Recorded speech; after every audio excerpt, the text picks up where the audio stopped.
child who did not cry. The old stories spoke of such things. The night she was born, the village of Ukuta held its breath. The air was heavy, thick with an unnatural stillness. No wind stirred the trees, no crickets sang, and even the river, always murmuring over smooth stones, stood silent. It was as if the world itself was listening. Inside a small hut at the edge of the village, a woman labored in pain. The midwives whispered prayers, their voices low, their hands steady. But the moment the child entered the world, a chill swept through the room. The lanterns flickered, shadows stretching unnaturally along the walls. The baby did not cry. A midwife, her fingers trembling, touched the child's cheek. "She is silent." The mother, exhausted, reached out weakly. "Is she breathing?" The midwife nodded, though her face was pale. The child was alive, her chest rising and falling, her dark eyes wide and alert. But there was something unsettling in those eyes. A knowing, as if she had been watching long before she was born. Outside, the village elders gathered, whispering among themselves. A child born in complete silence, a child who did not cry. The old stories spoke of such things, stories no one dared repeat aloud. Then, just as suddenly as it had vanished, the wind returned.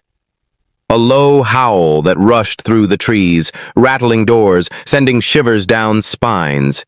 Somewhere in the darkness, a voice, faint and distant, sighed through the night air. And then, just as always, the world moved on.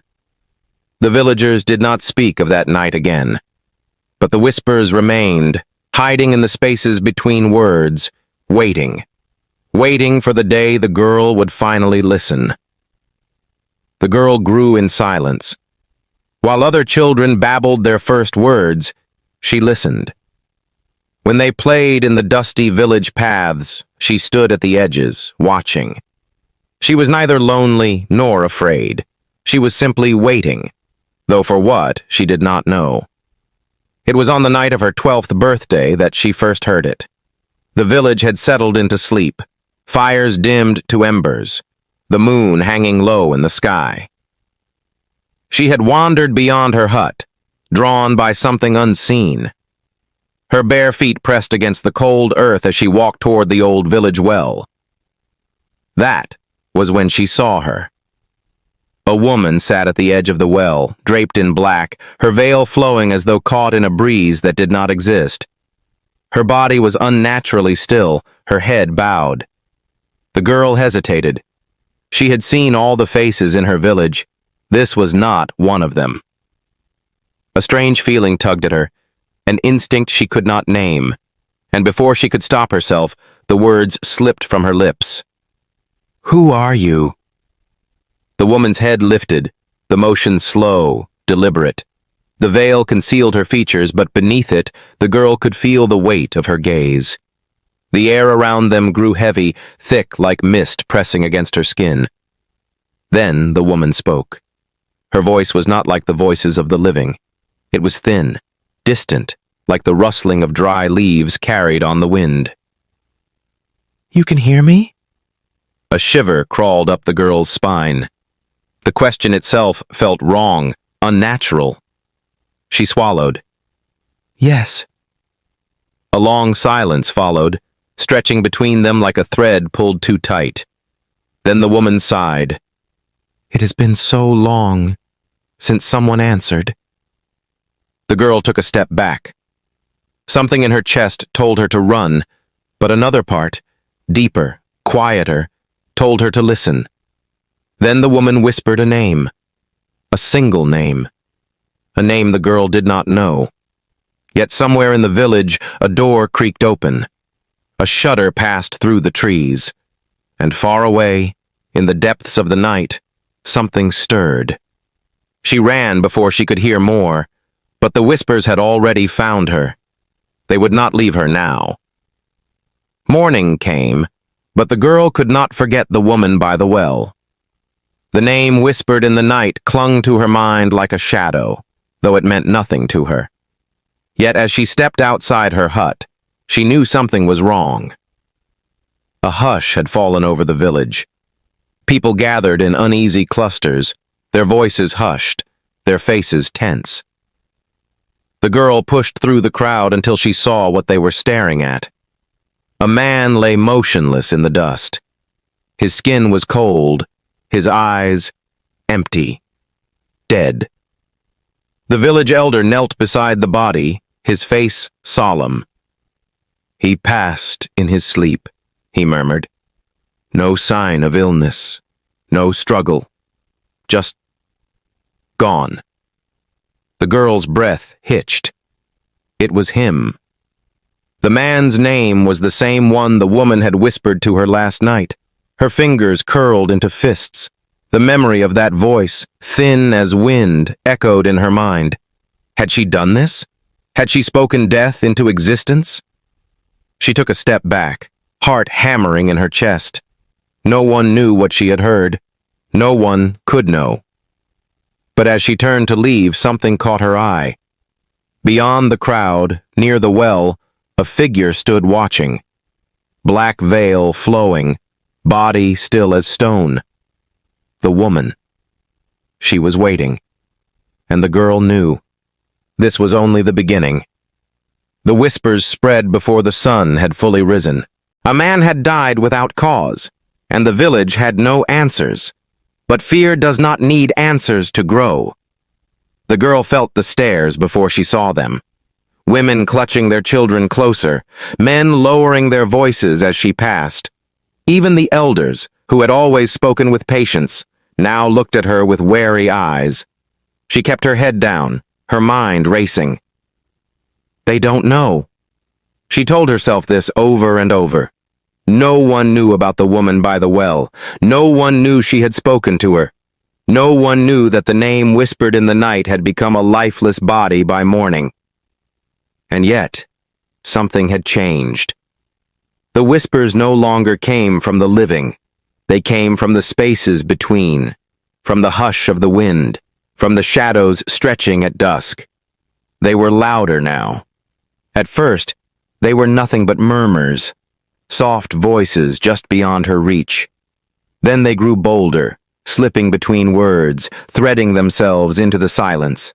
Some begged, some wept, and some warned.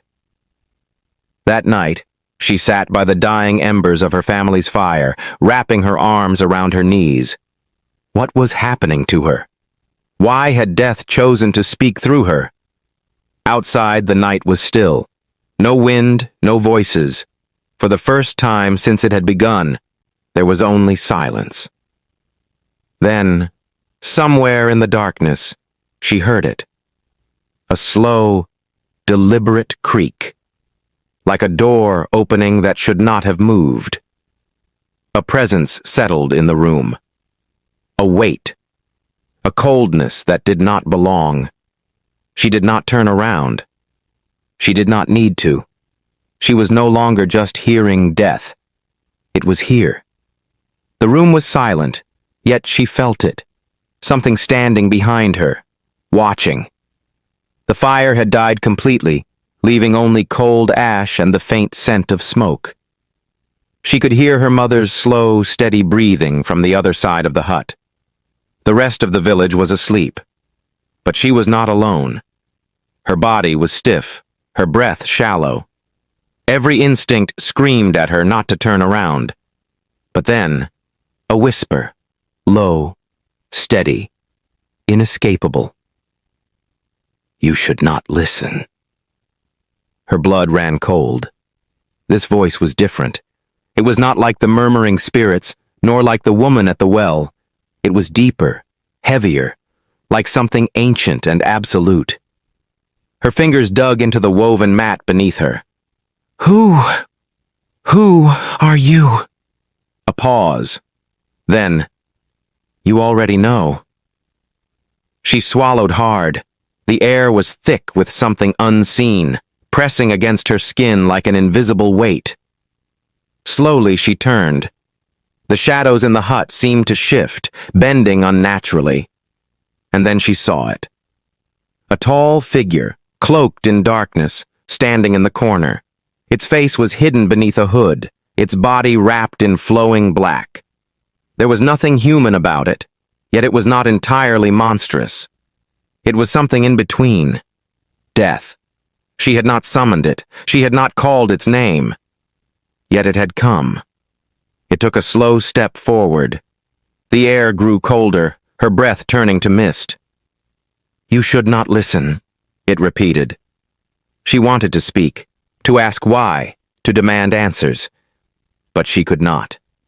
She could only watch as death stood before her, patient, waiting. And then it spoke again. "You have a choice." The room seemed to stretch, the walls pressing in. Somewhere, far beyond the village, the wind howled, a long, sorrowful sound. She did not understand yet, but soon she would. Death had come not to take her, but to offer her something far worse. The figure stood before her, cloaked in shadow, unmoving. The fireless night pressed in around them, thick with silence. Death did not reach for her. It did not threaten. It only watched. Then, in that voice, low, ancient, inevitable, it spoke again. "You have heard what was not meant to be heard. Now, you must choose." The girl's throat was dry. Choose. A slow nod. The hood of its cloak barely shifted, but she felt the weight of its gaze. "Leave with me now, or silence them forever." Her stomach twisted. The whispers, the voices, had followed her for days. Some pleading, some warning, some calling her name. She had not asked for them. She had not sought them. But they had come. Now death was offering her an escape. She shook her head. "I don't understand." For the first time, something like a sigh came from the figure. Not frustration, not impatience, something deeper. "You were not meant to answer. You opened a door that should have remained closed." The girl thought of the woman by the well, of the name spoken in the night, of the man found lifeless the next morning. She had not meant to open anything, but the voices had found her anyway, her hands clenched into fists. "And if I stay?" Death was silent.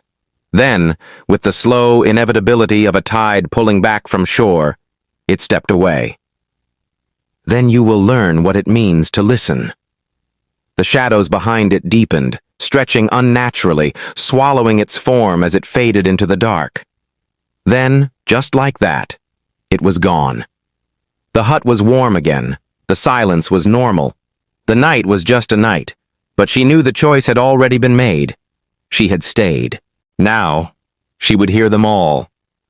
Morning arrived, but the world no longer felt the same. The girl sat by the well, staring at the dirt beneath her feet. The village bustled around her, women carrying water, children laughing, men sharpening their tools. But it all felt distant, like a life she no longer belonged to. She had made her choice. And now, the voices were everywhere. They whispered from the trees, murmured beneath the earth, sighed through the wind. Some voices were sharp with anger, others heavy with sorrow. But one thing was clear. They knew she could hear them, and they would not stop. She squeezed her eyes shut. She could still feel death's presence from the night before, like a shadow at the edges of her mind. It had given her a chance to escape. She had refused. Now, there was no going back. Then she felt it, a shift in the air. Slowly she lifted her head. Across the well the veiled woman stood, motionless as always. But this time, she was not alone. Other figures, dozens, maybe more, had gathered in the distance, faint outlines in the morning mist. Some stood in doorways, others beneath trees, silent, waiting. Her heart pounded. These were not villagers. They did not belong to the world of the living. One by one, the voices began to rise, not whispers anymore, but calling her name. The villagers moved around her, oblivious. No one else saw them. No one else heard. She was alone. Or perhaps she was no longer among the living herself. The air grew colder. The shadows stretched. Then, before the sun could rise any higher, she vanished. The villagers would wake to find her gone. The whispers would stop. But at night, by the old well, some swore they still heard a voice just beyond the wind, listening, waiting. And those who dared to speak to it were never seen again.